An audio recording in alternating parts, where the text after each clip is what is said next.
We've reached that time. We reached the time of the NBA season where we hate that it's over, but we're glad that new things are beginning. All right, let's hit the free agency real quick before I have to get out of here. All right, let's go start with. It hasn't happened yet, but we both know what's about to go down. The Damian Lillard to the Miami Heat trade. But first, can we all just give a round of applause for the fact that the running from the grind, the memes that came from Damian Lillard, and the nonsense of trying to win a ring in Portland has finally come to an end. Okay, so there's a couple things that I'm really recognizing from this potential trade. Two things. This is going to be one of the first times I've ever seen a superstar like this get traded, and they actually get adequate amounts for the people that they're trading for. And honestly, it's probably going to end up being better for the trade too, because of the Portland Trailblazers has a kind of a guard problem brewing, as we see with the people on the team. Okay, so at this moment, let's say that they don't trade Damian Lillard and he comes back to their squad. They're about to have a 4-guard lineup with Scoot Henderson, the 3rd overall draft pick, Shaedon Sharpe, a dude that can jump out the gym and potentially average 20, and Anthony Simons, another near all-star guard. I think he's probably going to be like one of the better guards that are not an all-star, but that's a whole other conversation. And the fact that they were willing to hold out on all 3 of their developments for the potential of another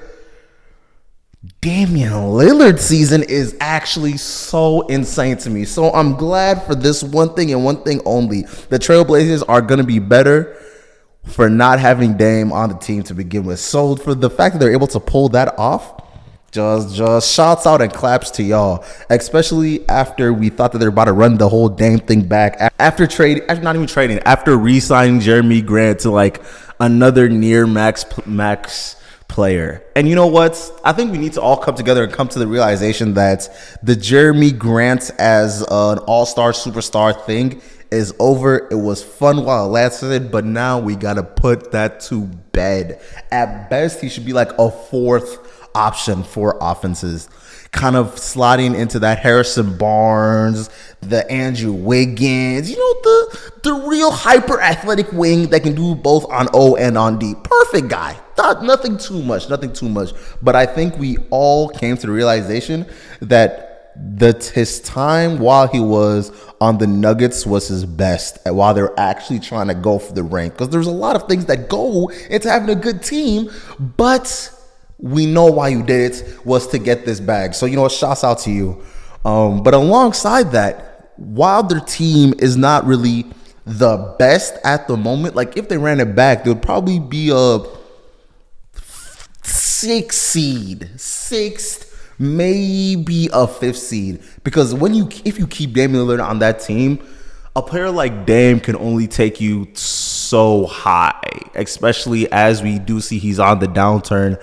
And it's not like it was in, I think, 2017, was that 17, 18? That's when they lost to the Warriors. So 16, 17, and that is not a good look. But beyond that, as we look at their team as it was constructed, if Damian Lillard were to stay, at best, well, they're not better than the Nuggets, not better than the Lakers, not better than the Suns, not better than the Warriors, and we're at the 5.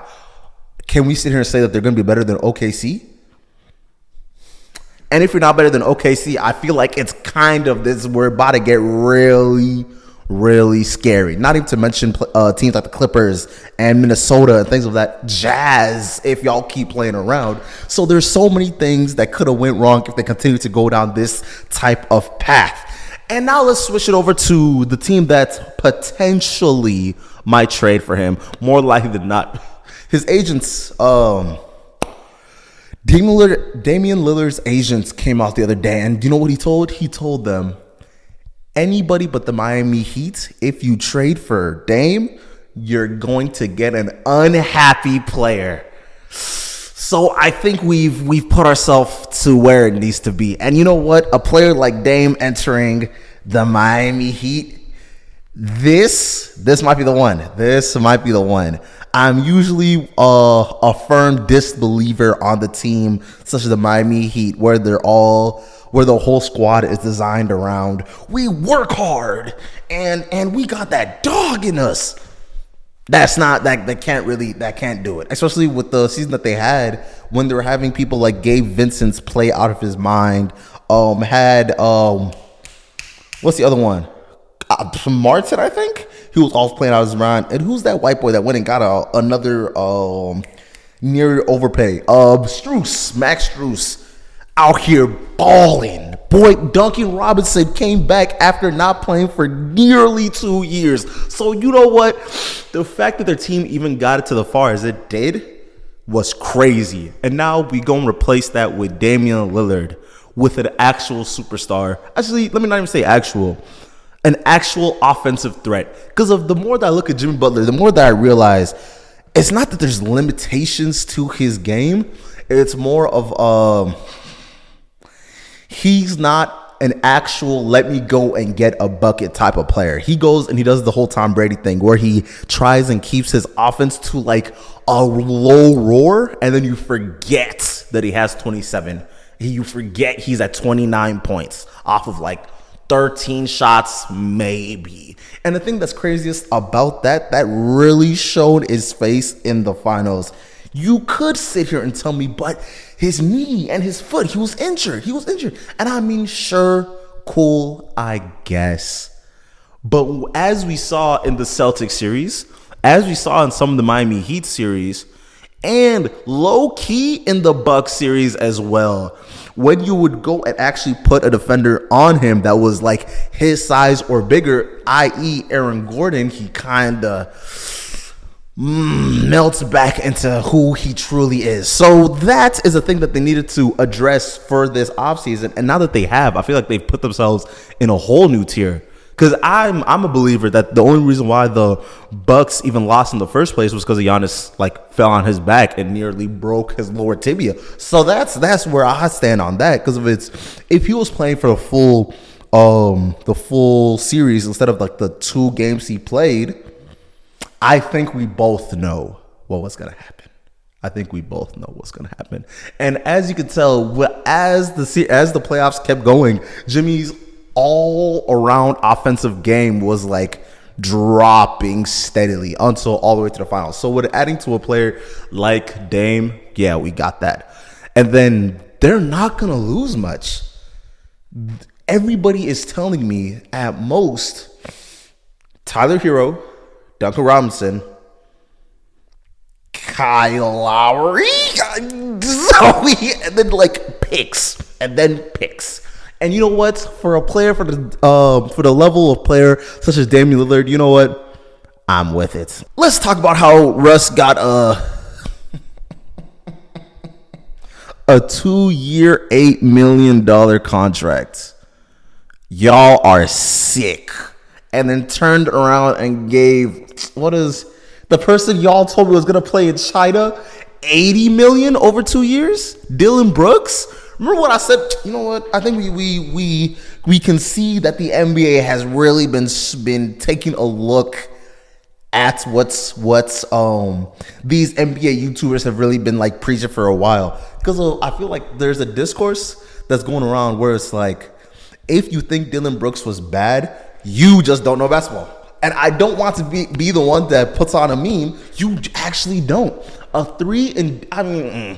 A D and maybe 3 player is most definitely going to get paid. He is an NBA player. He got ran out by LeBron. A lot of people get ran out by people like Michael Kidd-Gilchrist. And now here we are.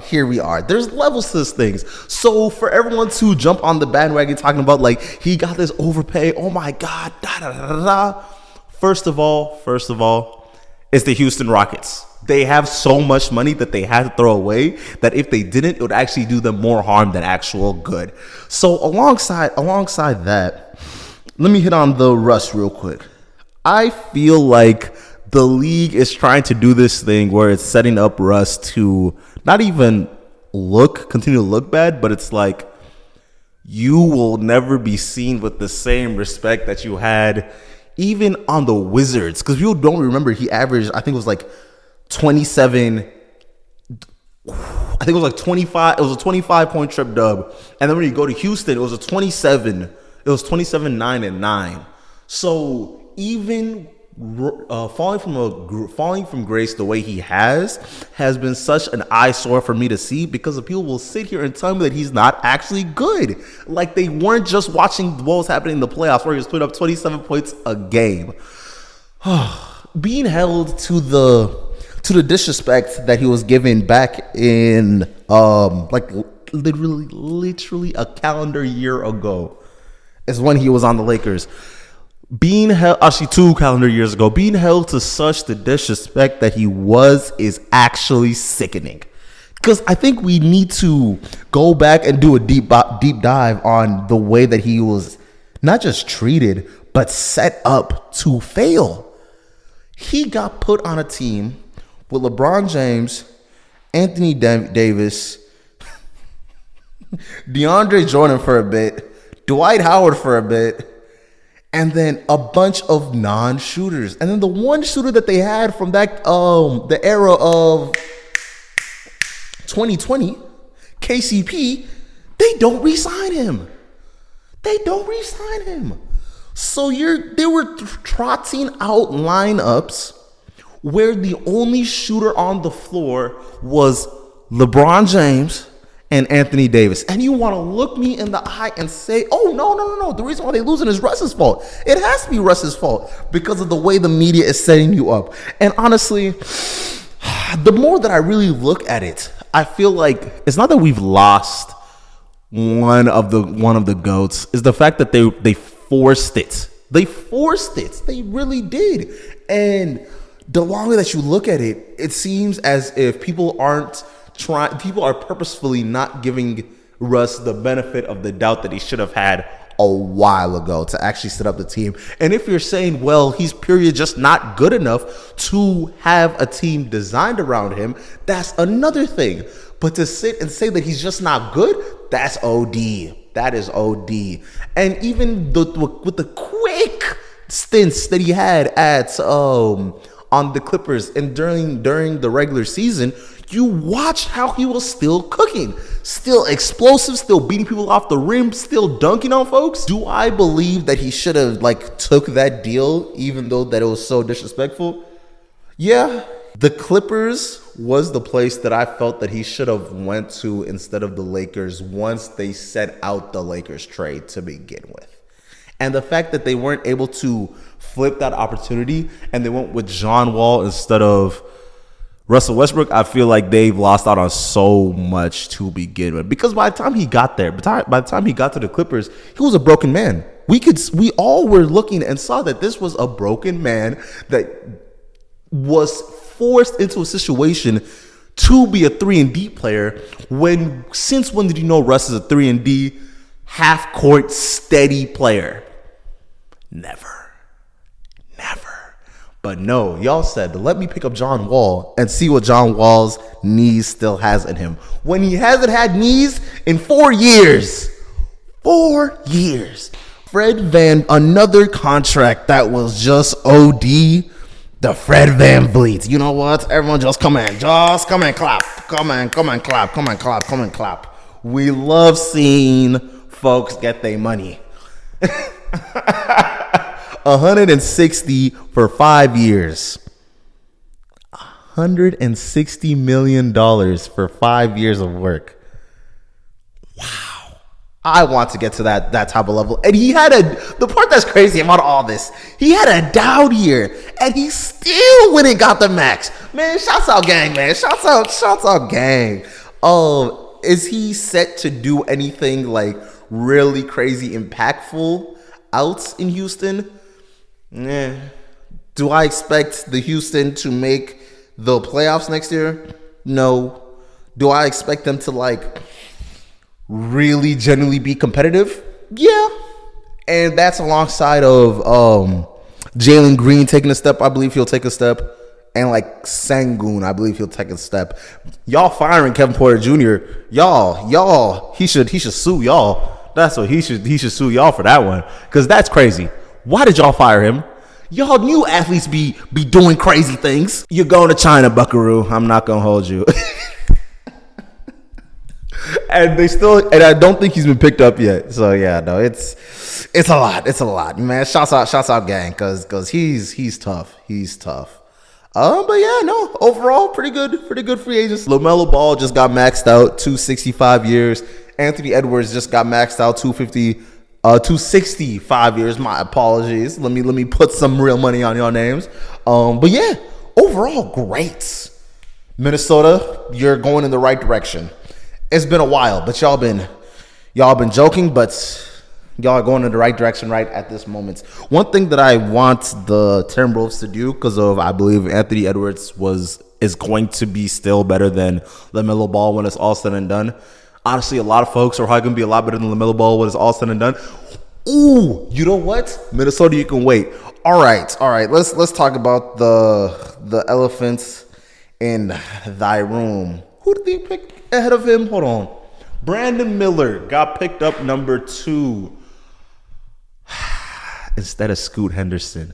I understand this is a quote-unquote win now. You pick up the best player. But if you're going to sit here and tell me that Brandon Miller is going to be better than Scoot, I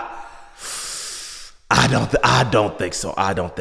And I feel like the reason why they didn't go that way, because of the way Scoot plays, the way LaMelo plays, I feel like they're going to be constantly at odds. And that's not a thing that you're going to want from your superstar players, especially when you're trying to design a team that's actually going to be like worth something in the future. Because they've been in like this crazy rebuild longer than Kemba's, longer than when they were called the Bobcats. So they've never been good. I think they have the longest streak of not having a championship for real, and then not having playoff berths, because Minnesota want to pick their act up. So now we're not the worst franchise in the league no more. Shouts out the big guy upstairs. But yeah, no, making such a move, I think that just cements the BS that MJ has been doing in his time as owner. And it really hurts. It really hurts that he wasn't able to pick out the talents correctly, or at least like trade for the talents correctly, because there's been so many misses, and I feel like this is going to be one on the long line of big misses, because of they're projecting him to be one of those next, the Paul George, Kevin Durant, Kawhi Leonard types, the two-way superstar wings. Because of, as you guys been hearing, it is a lot harder to get a good wing than it is to get a really good guard for a couple of reasons. One being, it's kind of hard to be that guy as a wing in places like high school to begin with, and then going to college and then moving on, because of the type of role that you play in high school is not the type that can set you apart super quickly. And the skill level, and then to build off that, the skill level between a good wing in the NBA and a bad wing in the NBA is huge in comparison to like being a good guard and an all right bad guard, because there's so much things that go into being a guard, especially a point guard. Because there's the archetype where you're like a super scorer, you could be like a real good scorer. There's the archetype where you're a real a really good scorer, really aggressive, really explosive. The Russes, the Derrick Rose, John Walls, people of that nature. And then there's the type of Kyries that's really good at scoring. That's a whole other aspect of it, where you're just so talented at putting the ball in the rim, where you would literally set yourself apart from everyone else just based off of that ability to get the bucket. And then there's the type of guards that are like, you could be a hard-nosed defensive type of guard and just like handle the ball a little bit less and have those responsibilities be the 2 or the 3, i.e. a player like Marcus Smarts, for example, the Marcus Smarts of the world, where there is so many different niches to being a good point guard. Or you could even be a smooth all-around true point guard. The Tyus Jones, the Trey Jones type of players, where all they good, they're brothers, where all you really need to do is just like take care of the ball, score a little bit, facilitate a little bit, and keep your players in mind while you're hooping. But when you're a wing, you're either a lockdown defender, a superstar scorer, or a superstar just in general, which that just means like you can facilitate, you can pass, you can score, and you can do all those things around. So there's not as many niches that you can fall into as a bigger wing, especially if you're not a bigger wing. Like if you're just a 6'6" wing, there's not a lot that you can really get into. But then when you switch over to the 6'8s, the 6'9s, where like your size can determine a lot. So if we end up with a Brandon Miller superstar wing type of deal, then yes, y'all made the correct choice. But that's tough. That is a difficult route to go down, because even if they're good, they don't tend to be that good. That's when you get to like the Kelly Oubre's of the world, which is a great bucket. He's tough. He should get picked up. They need to figure a way to get him on league, get him on a team immediately. But yeah, things of that nature, it is really tough. So Chris Paul on the Warriors is going to be weird. That's going to be freaky. So freaky. Especially when there's a couple things that can happen with this, right? Okay, so we could go down the Chris Paul mentor tree, and you could recognize that he's really good at getting those absolute most out of young guys. And we can see that from the stuff with Blake Griffin. But you can just be like, oh, Blake Griffin was going to be a superstar. That's why he was drafted 1 over 1. So there's not much you can say. Cool. But let's really be serious about what he was going on in OKC. Can we not be serious about what was happening in OKC? Because if you're going to tell me that Shea was going to develop so quickly, or Lou Dortz was going to develop so quickly out of nowhere, or the countless other people that was on that squad was going to develop so quickly without him, I think we have another type of conversation to have then. Because alongside that, I think that he instilled into Shea the type of thing that he got, where he can just have people just rally around him and just hoop, just genuinely hoop, and put all the other things around while being still a pretty dude. And you know what? It's beautiful. It's beautiful to watch. So having a person like that on the Warriors, because what's the one thing that the Warriors they're kind of losing at right now? So there's a problem that the Warriors are having where they're trying to do this tightrope thing of focusing on the future while also focusing on the past. But the thing is, you can't go both directions, because of when you're trying to do that, you end up limiting the back end, and that's why Jordan Poole is gone. But that's a whole other conversation. They're trying to do both things, and here we are with Jordan Poole being off the team, Kuminga trying to get minutes, Moses Moody struggling. They had to get rid of Wiseman and put him in Detroit, because they weren't able to salvage. He was you know what? I think people don't remember how good James Wiseman was in college. He was the sure thing. There was no downsides to him, but just the way that he was playing, he just couldn't keep up, I guess. Transitioning that even away from people, even from the young guys, and then towards the older folks, having a super basketball mind in Chris Paul alongside Draymond Green is going to be a difficult thing to get over. Because of one thing that I've known about Chris Paul, he doesn't make mistakes. As the game goes on, he slowly turns down the troubled thing in a lot of point guards, especially scoring point guards, where they turn the ball over a lot. They speed up to the point where like their teammates can't even run with them. So now he's playing out of the system, out of his own system that he's set themselves up into win. So that's also a really big problem in a lot of guards. And, let me harp on turnovers. I did not realize how bad turnovers was until I was like running fives at like a local LA Fitness. And there's this dude that just he kept doing a lot, and then he would either lose the ball or throw it out of bounds.